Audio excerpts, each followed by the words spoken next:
tell us why the LGBT community should get your vote over your opponents. And the big surprise to me, they want strong neighborhoods, they want opportunities for themselves, they don't want to be X'd out of something, an opportunity because of where they live or who they are.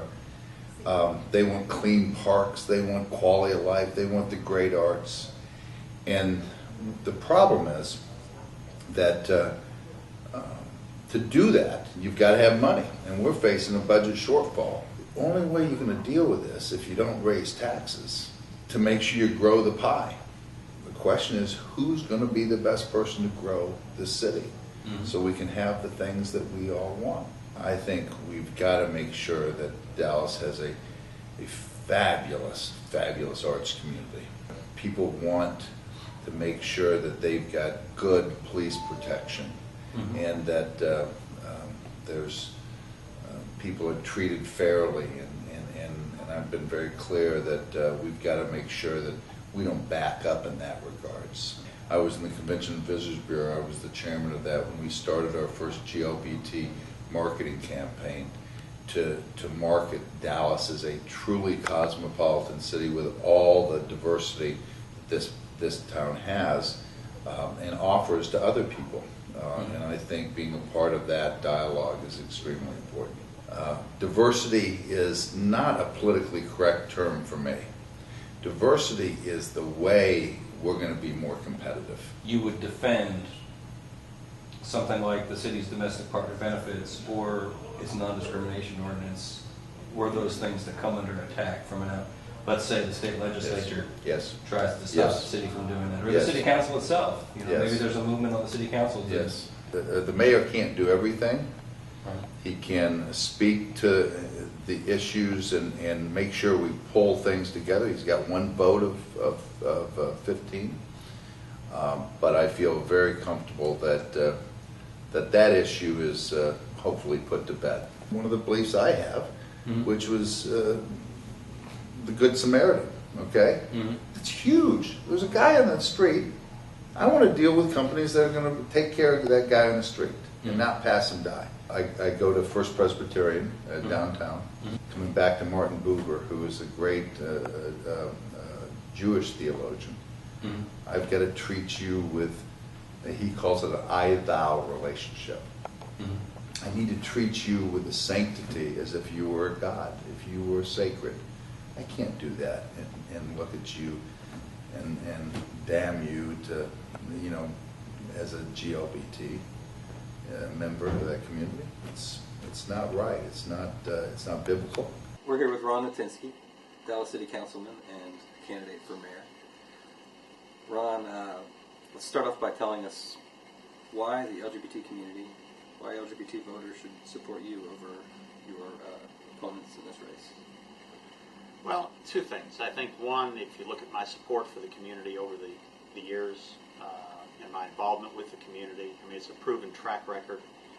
Taken, part in LGBT events, and I've been in the parade, and I've gone to black tie, and I mean, it's a proven element. It's real easy for people to say, well, if you elect me, I'll go do these things. It's another when you've been doing it for a number of years. And I think if you also look at my support, the endorsements that I've received from many, many people in the community, shows their commitment that they understand that I will be good for the community. And it's all about working together at the end of the day. And you mentioned your track record. You're a regular at the log cabins, right? Yes. I mean, and you've been in the parade every year? Yes, I have. And black tie every year? If you're elected mayor, is there a specific thing that you would do or you would like to see happen for the LGBT community or to support the LGBT community? Well, I think as mayor, I have to work with the council, and then we all need to be working with the community to come up with the issues that are the ones that you feel are important to your community. And I think the same thing goes across the various other diverse communities that are within the city. So it'd be one thing for me to say, this is an issue, and I'll be your driving force for it, but it may not be your issue. So we need to have that dialogue and make sure that the things that you want me to help champion are things that you want to help get done. On the flip side, the city of Dallas does offer domestic partner benefits Yes. to city employees, and we also have a non-discrimination ordinance that covers Right. employment, housing, and public accommodations. Let's say you're elected mayor and those things come under attack from either the state legislature or the city council itself or some other outside force. Would you defend those existing Yeah, absolutely. I mean, it policies? would be totally unfair to try to backtrack or step back from any of those. We're living in 2011 now, and we need to make sure that we don't get the clock turned back to the 40s and the 50s. One of the things that's come up recently with regard to that non-discrimination ordinance is the fact that there have been 53 complaints filed since it was passed in 2002. Of those, none has actually been taken to court by the city attorney's office or prosecuted. Several have been mediated and had other types of resolutions, Right. but none has been taken to court. Councilwoman Hunt, Councilwoman Medrano, after this was revealed recently, decided to launch an investigation into the city's handling of those complaints. Would you support that type of investigation or review of the implementation of that ordinance? Yeah, I think anytime you have something happen, I mean, the city's a big organization. You've got 13,000 employees, and it really is an organization that at times stuff takes place that you're not aware of, especially at the council level. Mm-hmm. The fact that this came up is something that we need to make sure that we hear both sides of the story, or sometimes there's three sides to the story, and then determine what actions we need to take as a result of that. So we have the DP benefits, we have the non-discrimination ordinance. Would you support requiring city contractors to offer DP benefits and/or to have non-discrimination policies that include sexual orientation, gender identity? You're talking about bidders on city contracts? Yeah. Or the awardees? Well, The awardee. in essence, it's the Yeah. same person. Okay. I'd want to dig into it only because I don't know, sitting here talking to you, John, whether there are state laws that are involved. The bidding process at the city is governed by state law, and I know there are many things that I've looked at trying to do over the years.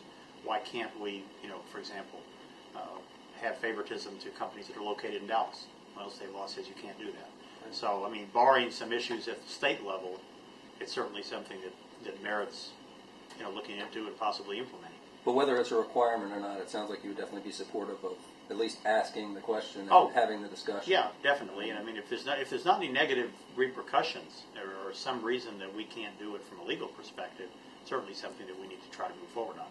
I'm assuming that you would support the expansion of diversity training, the existing diversity training at DPD to fire rescue. Yep, I think that came up at a forum already Yes, somewhere. I think it was in the Stonewall Somehow these questionnaire. questions keep coming up. Right. So yeah, absolutely. We all have the same gay agenda. It's back at headquarters. Well, and okay. we just have a list of that. No, I'm kidding.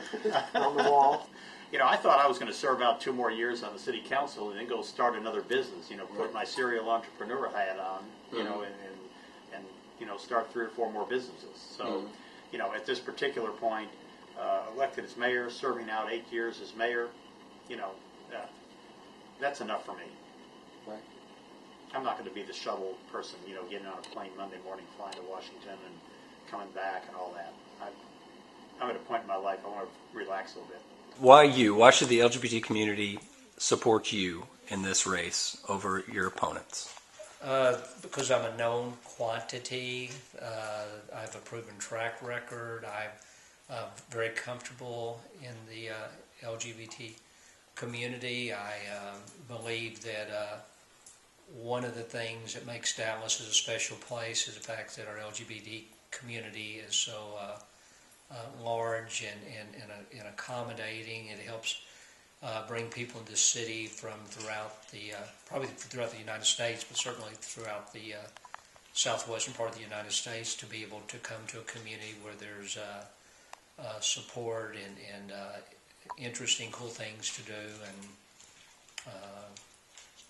so, like I said, I'm the known candidate, and I'm the one work hardest to make sure there's full inclusion and access to all the systems, and there's a reason that I believe they should support me. Would you defend existing policies if they came under attack from whether it be the city council or the state legislature or whomever the policies such as the non-discrimination ordinance that prohibits discrimination in housing, employment, and public accommodations, or something like the policy of offering domestic partner benefits to gay and lesbian employees. Would you defend those policies if they came under attack? Yes, I would. There have been about 53 complaints filed over the years under that ordinance. And of those, none has ever been actually taken to court by the city attorney's office or prosecuted. Several have been mediated. Councilwomen Angela Hunt and Pauline Madrano, in response to this sort of revelation, have launched an investigation.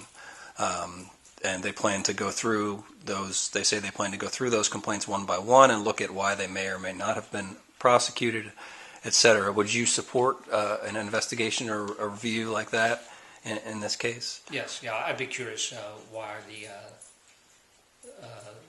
those are the results, and if there's something wrong with the system or how the complaints are handled. Maybe the city needs some sort of commission, some sort of permanent standing commission that can address these types, not just the ordinance, not just oversee the ordinance and oversee the handling of complaints, or maybe provide an appeal mechanism, but also just in general deal with education, outreach, GLBT issues in Dallas. Do you feel like that's a good idea? Is that something you would support, a permanent commission? Yeah, it is. In fact, I think that kind of concept would work and should be pursued on other constituencies that may not have full inclusion in the city. Would you support requiring contractors to offer DP benefits and/or to have non-discrimination policies that include sexual orientation and gender identity? I think, on its face, it seems like a good idea.